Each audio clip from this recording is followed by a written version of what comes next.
Hello दोस्तों, कैसे हो। वेलकम है आप सभी का इस प्लेटफॉर्म पर। आज हम पढ़ने वाले हैं स्थानीय स्वशासन। स्थानीय स्वशासन जो रीट मेंस में अलग से एक टॉपिक दिया हुआ है, 73वां संविधान संशोधन, पंचायती राज संस्थाएं। तो आज इसके बारे में विस्तार से पढ़ेंगे। थोड़ा इस वीडियो में पढ़ेंगे और अगले वीडियो में पढ़ेंगे। सबसे पहले आप चैनल को सब्सक्राइब ज़रूर करें, बेल आइकन को ऑन करें ताकि आपको मेरा वीडियो मिल सके। चलो शुरुआत करते हैं।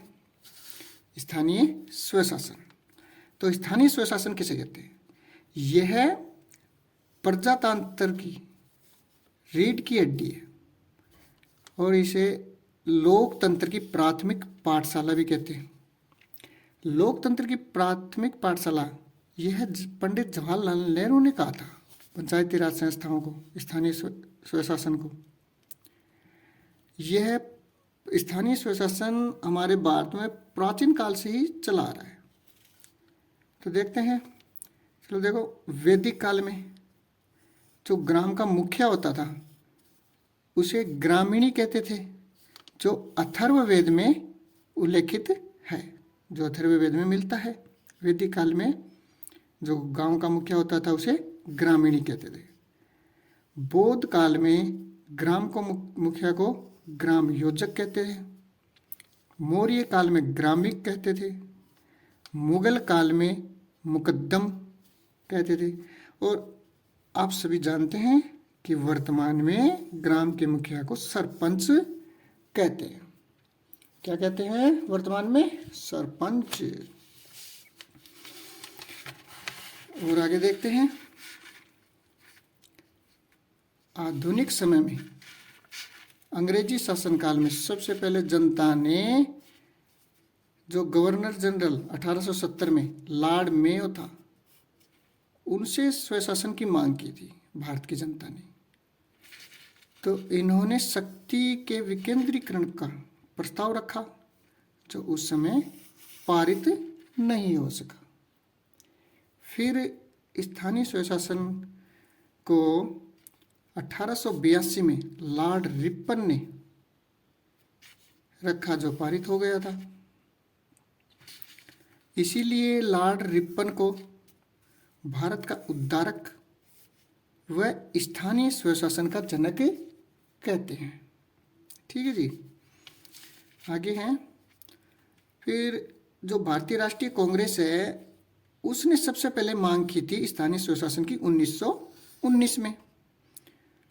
तो इससे ये पारित हुआ। तब सर्वप्रथम बंगाल में पंचायती राज व्यवस्था की स्थापना की गई। 1919 में मांग की थी कांग्रेस ने। भारत में पंचायती राज का सर्वप्रथम आगमन 1919 का अधिनियम के तहत माना जाता था, लेकिन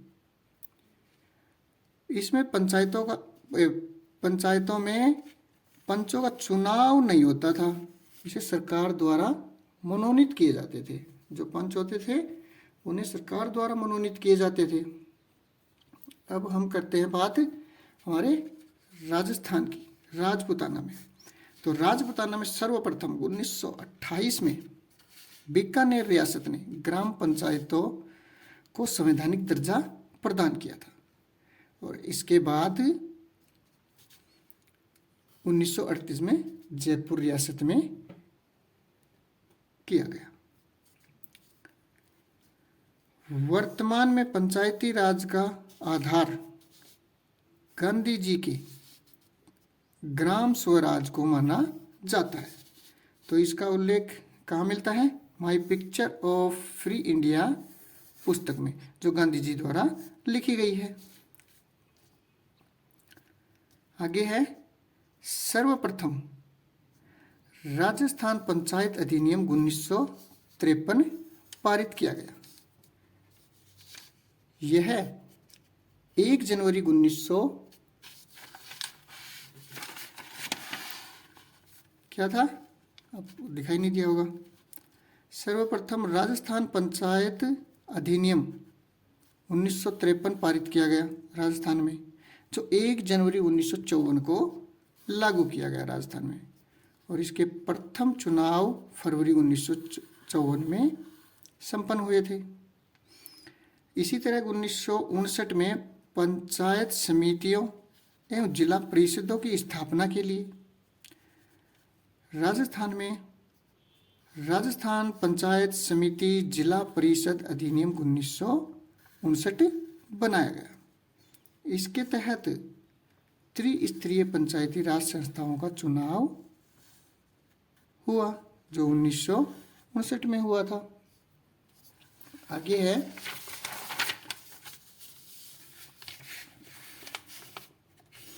इसके बाद स्वतंत्रता के बाद जो तत्कालीन प्रधानमंत्री थे पंडित जवाहरलाल नेहरू जी ने पंचायतों को सही दिशा देने के लिए 2 अक्टूबर 1952 में सामुदायिक विकास कार्यक्रम संचालित किया, जो उस समय असफल हुआ, और इसकी असफलता के कारणों को जानने के लिए और प्रजातांत्रिक विकेंद्रीकरण की स्थापना के लिए 1957 में बलवंत राय मेहता समिति का गठन किया गया। किसका गठन किया गया? बलवंत राय मेहता समिति का गठन किया गया। और ये किसके लिए किया गया था? जो जवाहरलाल नेहरू ने सामुदायिक विकास कार्यक्रम जो चलाया था वो असफल हो गया था, उसकी जांच के लिए बलवंत राय समिति का गठन किया गया। और ये बलवंत राय जी हैं, ये गुजरात के मुख्यमंत्री भी रहे हुए हैं 1957 में। फिर इन्होंने अपनी रिपोर्ट पेश की 24 नवंबर 1957 को। इस समिति ने त्रिस्तरीय पंचायतों की बात की। तो त्रिस्तरीय कौन कौन से? ग्राम पंचायत, ग्राम स्तर पर, ब्लॉक स्तर पर और जिला स्तर पर। इसमें कहा गया कि कलेक्टर को जिला परिषद का अध्यक्ष बनाया जाए और इन संस्थाओं को वित्तीय स्रोत दिए जाए, पंचायती राज संस्थाओं को। फिर जो बलवंत राय मेहता समिति है, इसको जनवरी 1958 में राष्ट्रीय विकास परिषद ने मंजूरी दे दी, मतलब स्वीकृत कर लिया। तो इसी के तहत 2 अक्टूबर 1959 को तत्कालीन प्रधानमंत्री जवाहरलाल नेहरू ने नागौर के बगतरी गांव में देश की प्रथम ग्राम पंचायत का गठन किया, जो दूसरी पंचवर्षीय योजना में हुई थी। अब आगे देखें कुछ फैक्ट है। नेहरू जी का जो कार्यकाल है वो पंचायती राज का स्थापना काल कहा जाता है। पंचायती राज का स्थापना काल कहा जाता है पंडित जवाहरलाल नेहरू के कार्यकाल को।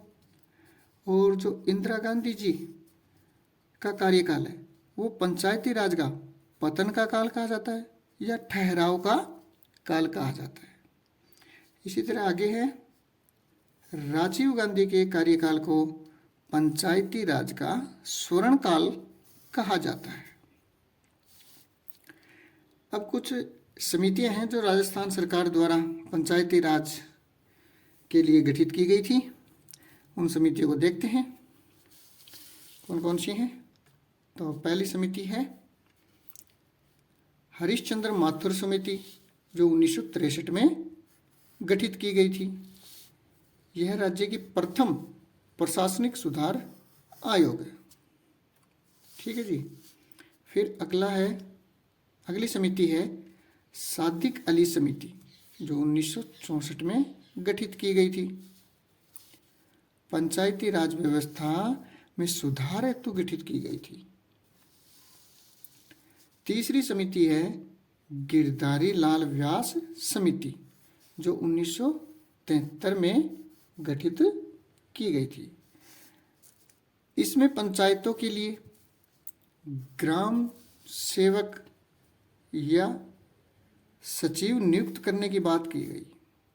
गिरधारी लाल व्यास समिति ने क्या कहा कि पंचायतों में ग्राम सेवक तथा सचिव नियुक्त किए जाएं और इन पंचायती राज संस्थाओं को पर्याप्त वित्तीय संसाधन दिए जाएं, ये सुझाव दिया था। अगली समिति है हरलाल खर्रा समिति, जो 1990 में गठित की गई थी।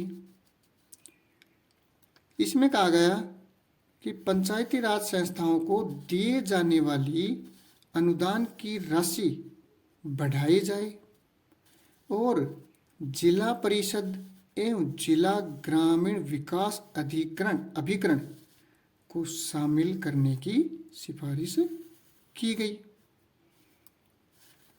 5वीं समिति है जो प्रशासनिक सुधार है, ये देखते हैं, शिवचरण माथुर आयोग, जो 2000 में गठित किया गया। ये राजस्थान सरकार का द्वितीय प्रशासनिक सुधार आयोग है। ये कंफ्यूज न होना, दोनों माथुर हैं। पहली प्रशासनिक सुधार आयोग है जो हरिश्चंद्र माथुर समिति है, जो 1963 में गठित किया गया। दूसरा है शिवचरण माथुर आयोग, जो 2000 में गठित किया गया। ये द्वितीय प्रशासनिक सुधार आयोग है। ठीक है जी। अब इसके आगे है तो छठी समिति, जो राजस्थान सरकार द्वारा गठित की गई थी पंचायती राज के लिए। अगली है वीएस व्यास समिति, जो 2010 में गठित की गई थी। इसकी सिफारिश पर राज्य की पंचायती राज संस्थाओं को सरकार द्वारा 5 विषय दिए गए थे, और वो 5 विषय कौन कौन से हैं देखते हैं। महिला एवं बाल विकास, दूसरा है प्रारंभिक शिक्षा। सभी को पता होगा कि प्रारंभिक शिक्षा 1 से 8वीं तक की जो शिक्षा होती है उसे प्रारंभिक शिक्षा कहते हैं। तीसरा विषय सामाजिक न्याय एवं अधिकारिकता। चौथा है कृषि। 5वां है चिकित्सा एवं स्वास्थ्य। ये 5 विषय दिए गए पंचायती राज संस्थाओं को। किसकी सिफारिश पर? वीएस व्यास समिति, जो 2010 में गठित की गई थी। अब पंचायती राज को लेकर अन्य और भी समितियां हैं, उन्हें देखते हैं। चलो, अन्य समितियां कौन कौन सी हैं? पी के थुनगन समिति, जो 1988 में गठित की गई। इसमें क्या किया गया ये देखते हैं। जिले के राजनीतिक व प्रशासनिक ढांचे पर विचार करने के लिए और जिलों के विकास की योजना बनाने के लिए पी के थुनगन समिति का गठन किया गया था। इसमें क्या बात कही गई थी वो भी देखते हैं। प्रत्येक राज्य में वित्त आयोग की स्थापना करने की सिफारिश की गई। और कहा गया पंचायती राज में महिलाओं, अनुसूचित जाति जनजाति, अन्य पिछड़ा वर्ग मतलब SC ST OBC को आरक्षण दिया जाए और महिलाओं को। और इस पंचायती राज संस्थाओं को संवैधानिक मान्यता देने की सिफारिश की। और कहा गया कि प्रत्येक 5 वर्ष में नियंत्रित चुनाव किए जाए। ठीक है जी। आगे है, अगली समिति है अशोक मेहता समिति, जो 1977 में गठित की गई। और अशोक मेहता समिति ने क्या कहा ये देखिए। पंचायती राज व्यवस्था 2 स्तर पर हो। कौन कौन से स्तर पर? जिला स्तर पर और ग्राम स्तर पर। तो अशोक मेहता समिति ने ब्लॉक स्तर को नहीं माना। और कहा गया कि पंचायती राज का जो कार्यकाल है वो 4 वर्ष होना चाहिए, ये अशोक मेहता समिति ने कहा। तो इस पर सरकार ने कोई प्रतिक्रिया नहीं की। अशोक मेहता समिति पर सरकार ने कोई प्रतिक्रिया नहीं की। अगली समिति है श्री जी वी के राव समिति। श्री जी वी के राव समिति जो 1985 में गठित की गई थी। इसमें कहा गया कि पंचायती राज को 4 स्तरीय बनाया जाए।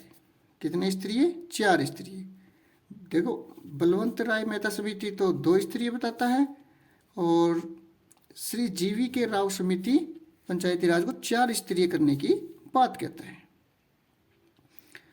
और इस समिति ने, कौन सी समिति ने? जीवी के राव समिति ने पंचायती राज संस्थाओं को बिना जड़ की घास का, क्या कहा? पंचायती राज संस्था को बिना जड़ की घास कहा। फिर आगे क्या है कि अगली समिति है लक्ष्मीमल सिंघवी समिति। यह है राजीव गांधी सरकार के समय गठित की गई थी 1986 में।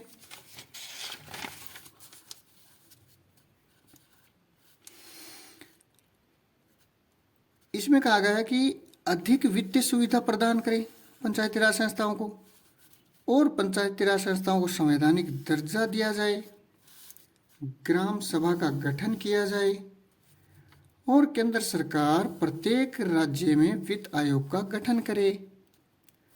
और कहा गया कि पंचायती राज न्यायिक अधिकरण का भी गठन किया जाए, ये कहा गया। ठीक है जी। अगली समिति है BN गाडगिल समिति जो 1988 में गठित की गई। यह समिति PK थुनगन समिति की सिफारिश ने ही 1989 में की थी। उसी के आधार पर BN गाडगिल समिति की रूपरेखा तैयार की गई थी। BN गाडगिल समिति में त्रिस्तरीय पंचायती राज प्रणाली की सिफारिश की गई, जो वर्तमान में हमारे यहाँ पर जो त्रिस्तरीय पंचायती राज समिति की व्यवस्थाएं, पंचायती राज संस्था जो चल रही है, व्यवस्था है, वो BN गाडगिल समिति को ही माना जाता है। तो दोस्तों, इसके आगे का और पढ़ेंगे, वो अगले वीडियो में पढ़ेंगे। इसके पंचायतों का जो पंचायती राज है उनके अनुच्छेद पढ़ेंगे, 73वां संविधान संशोधन पढ़ेंगे और देखेंगे आगे। तो आप प्लीज़ चैनल को सब्सक्राइब जरूर करें, वीडियो को शेयर करें और कमेंट करके ज़रूर बताएं कि वीडियो कैसा लगा। Thank you.